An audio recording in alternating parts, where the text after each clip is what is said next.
आपको मालूम होगा कि ये सोमवार का दिन सावन के महीने का सोमवार इतना प्रसिद्ध क्यों है? श्रावण के महीने के सोमवार का इतना महत्व क्यों होता है? उसका एक कारण, सावन के सोमवार का इतना महत्व क्यों है? सारे सोमवार होते हैं, सारे श्रावण सोमवार का दिन होता है, सारे सोमवार मान्य होते हैं, पर सावन के सोमवार की इतनी महत्वता क्यों है? किस लिए? और शायद हमको लगता है कि जितने भी आस्था चैनल पर कथा सुन रहे हैं, जितने फेसबुक यूट्यूब पर कथा सुन रहे हैं, जितने अपने अपने मोबाइल पर सोशल मीडिया में कथा सुन रहे हैं, हमारे को लगता है कि उनको भी नहीं मालूम होगा कि सावन के सोमवार की इतनी महत्वता क्यों है, किस लिए? सावन के सोमवार की महत्वता इसलिए है कि भगवान देवादिदेव महादेव का विवाह ख्याति देवी लक्ष्मी जी से करना चाहती थी, पर माता लक्ष्मी ने, भगवान शिव ने माता लक्ष्मी का चेहरा देखा, पढ़ लिया कि ये तो भगवान नारायण के स्नेह है, और भगवान नारायण लक्ष्मी जी से विवाह करना चाहते हैं। और दोनों के विवाह की बात भगवान देवादिदेव महादेव ने माता ख्याति देवी से कह दी कि इनका विवाह करो। अब माता लक्ष्मी जी ने बड़ा निवेदन करा, आपने हमारा विवाह भगवान नारायण के साथ में कर दिया, हमारे मन की बात को रख लिया, बड़ी कृपा करी भोले बाबा, मेरा मन है मैं आपके चरणों की सेवा करूं, मुझे कोई सेवा आपकी बताओ। शिव मंदिर में कभी भी जाकर पंडित जी से मत पूछना कि यहाँ की कोई सेवा मुझे बताओ। भगवान के अन्य मंदिर होंगे तो वहां जाकर पूछना, देवी जी के मंदिर में यहाँ सेवा बताओ, राम जी के मंदिर में पूछना यहाँ सेवा बताओ, भगवान कृष्ण के मंदिर में पूछना हमारे लिए कोई सेवा बताओ, भगवान दत्त के मंदिर में पूछना हमारे लिए सेवा बताओ। सारे मंदिरों में जाकर कहना कि हमारे लिए सेवा बताओ, और शिव जी के मंदिर में जाकर मत कहो कि हमारे लिए सेवा बताओ। वहां तो झाड़ू उठाओ, सेवा में लग जाओ, वहां तो निर्माल्य पड़ा है उसको उठाओ, विसर्जन में ले जाओ, वहां पोछा उठाओ, पोछा लगाना प्रारंभ कर दो, शिव जी का श्रृंगार करना प्रारंभ कर दो, शिव जी का सुंदर स्नान कराना प्रारंभ कर दो। शिव मंदिर में सेवा पूछी नहीं जाती, सेवा करी जाती।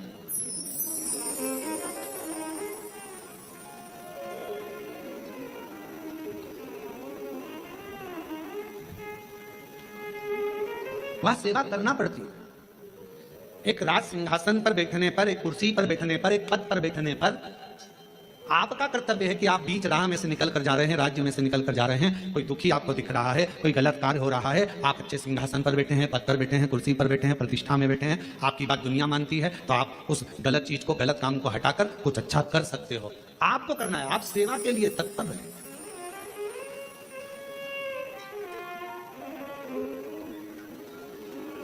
यहाँ चुनाव होते हैं, जम के तो बोलो, पार्षद बनते हैं, ये नाली बनवा दूं कि रोड बनवा दूं कि मुझे ये करना है, वहां कहना नहीं पड़े, शंकर के मंदिर में कहना ना पड़े कि तुम्हें ये करना।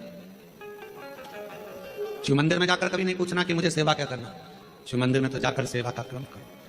अब लक्ष्मी जी पूछ रही हैं भोले बाबा से, आप मुझे बताओ, मैं आपकी सेवा में लगना चाहता हूं। शिव जी ने कहा कि मैं क्या सेवा बताऊं, आप जाओ भगवान नारायण की सेवा करो। पर लक्ष्मी जी ने सोचा कि देवादिदेव महादेव मुझे सेवा नहीं बता रहे हैं। सावन का महीना था, सोमवार का दिन था, माता लक्ष्मी पूरे सावन के महीने में शिवालय में जाती, शंकर जी के कैलाश पर्वत पर जाकर खूब सेवा करती, खूब भगवान नारायण की सेवा करो। पर लक्ष्मी जी ने सोचा कि देवादिदेव महादेव मुझे सेवा नहीं बता रहे हैं।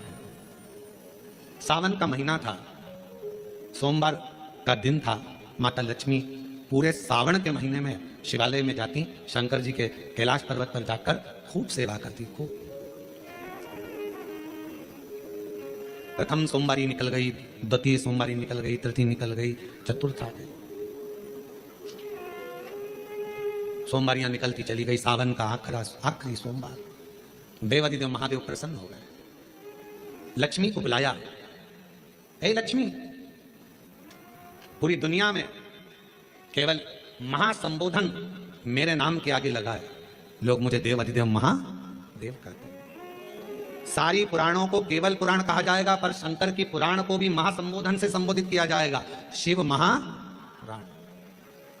लक्ष्मी, मुझसे जो जुड़ा हुआ है, मेरे नाम के आगे महासंबोधन लगा हुआ है, लोग मुझे महादेव कहते हैं। पर लक्ष्मी, तूने पूरे श्रावण के महीने में मेरी सेवा करी है, और आज सोमवारी के दिन तूने मेरी अविरल भक्ति को धारण करा है, बिना पूछे सेवा में, बिना दिखावे के तल्लीनता से सेवा करी है। मैं अपना महासंबोधन दुनिया में किसी को नहीं देता, आज तुझे दे रहा हूं। और लक्ष्मी केवल लक्ष्मी नहीं रही, उस दिन से लक्ष्मी मां लक्ष्मी। लक्ष्मी केवल लक्ष्मी नहीं रही, उस दिन लक्ष्मी महालक्ष्मी के संबोधन से प्रकट हुई। आज महासंबोधन लक्ष्मी जी को अगर किसी ने दिया तो भगवान देवाधिदेव महादेव ने दिया। और वह महासंबोधन कब मिला? सोमवार की इस श्रावण के सोमवारी के दिन जो हम व्रत करते हैं, साधना करते हैं, उपास करते हैं, अर्चना करते हैं। पूरे वर्ष आप सोमवार का व्रत करते हैं कि नहीं करते वो पता नहीं, पर सावन के महीने में 4-5 जो भी सोमवार पड़ जाएं, अगर उस पर अगर आपने व्रत कर लिया, व्रत को धारण कर लिया या शिवालय के जाकर भगवान शंकर की आराधना कर ली, तो पूरे वर्ष के सोमवार का फल सावन के महीने के 5 या 4 सोमवार में प्राप्त होगा। श्रावण के सोमवार की इतनी महत्वता है। कल एक बहन ने पत्र लिखा था कि सावन महीने की इतनी महत्वता क्या है। हमने शिव महापुराण के अंदर पढ़ा तो ऐसा सावन महीने का ज्यादा लेख शिव महापुराण के अंतर्गत नहीं मिला। श्रावण महीने की इतनी प्रबलता क्यों मानी गई? तो हमारा एक तो सोमवार का महत्व, सावन के सोमवार का महत्व क्या है, कोई आपसे पूछे तो आपको बताना चाहिए कि इस दिन लक्ष्मी को महालक्ष्मी कहा गया। शिव जी ने सफलता, कल वाला प्रश्न, शांति, दिशा और सफलता बिना मांगे मिलती है शिव के दरवाजे से। क्या क्या चीज? शांति, दिशा और सफलता।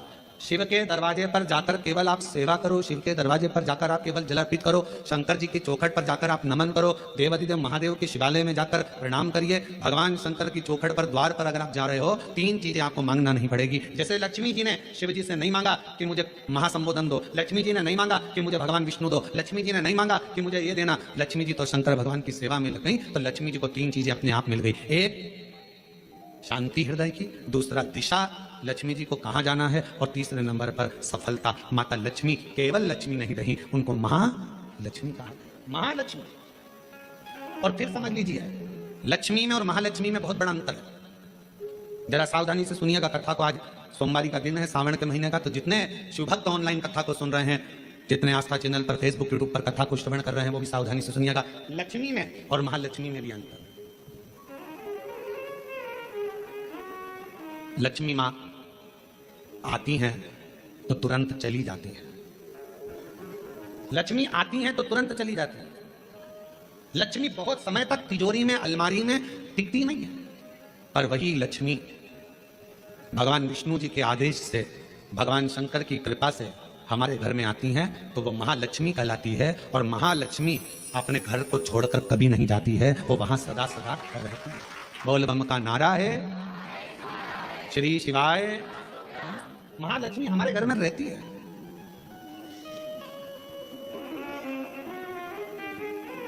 शंकर जी के मंदिर में अगर आप 1 लोटा जल चढ़ाने जा रहे हो, बड़े दुखी हो, तकलीफ में हो, पैसा नहीं है, धन नहीं है, वैभव नहीं है, सोमवार के दिन आप जल चढ़ा रहे हो, तो माता लक्ष्मी को भगवान शंकर ने यह वचन दिया है, वर दिया है कि लक्ष्मी, अगर तू मुझे मेरे मंदिर में आई है तो मैं तुझसे बस केवल, तू कहती है सेवा सेवा, तो तुझसे मांगता हूं, जो मेरे मंदिर में जल चढ़ाने आए, लोटा भरकर जल चढ़ाकर, उसका जो लोटा है, उसका जो पात्र है, उसका जो कलश है, वो खाली हो जाएगा।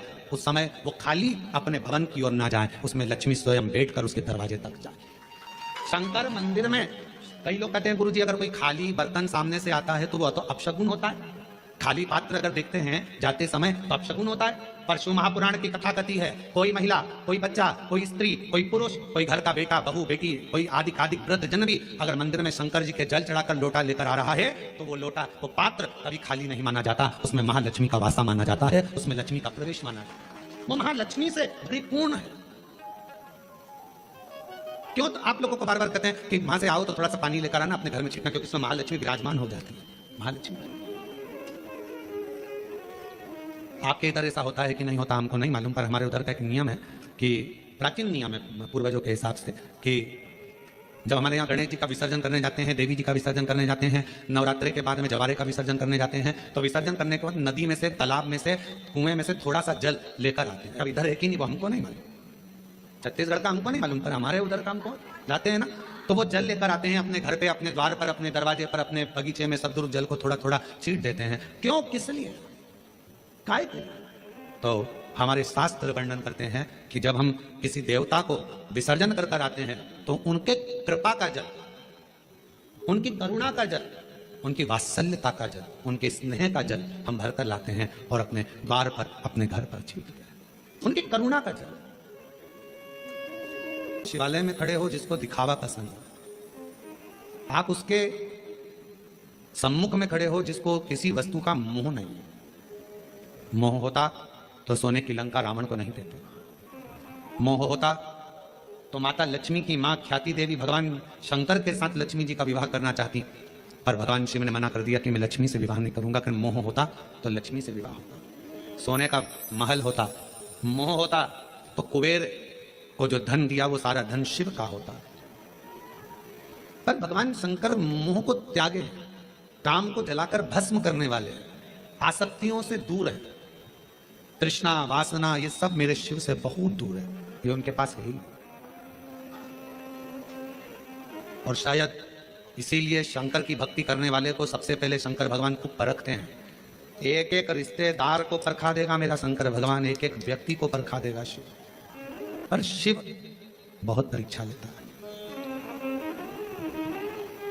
वो दिखा देता है कि किसी के करने से कुछ नहीं होता, जो शिव चाहता है वही होता है, इसके सिवाय कुछ नहीं। जो शंकर चाहे, जो उघड़दानी चाहेगा, जो मेरा शंभु, जो मेरा त्रिकालदर्शी, मेरा कैलाशी अविनाशी शिव चाहेगा वही होता है।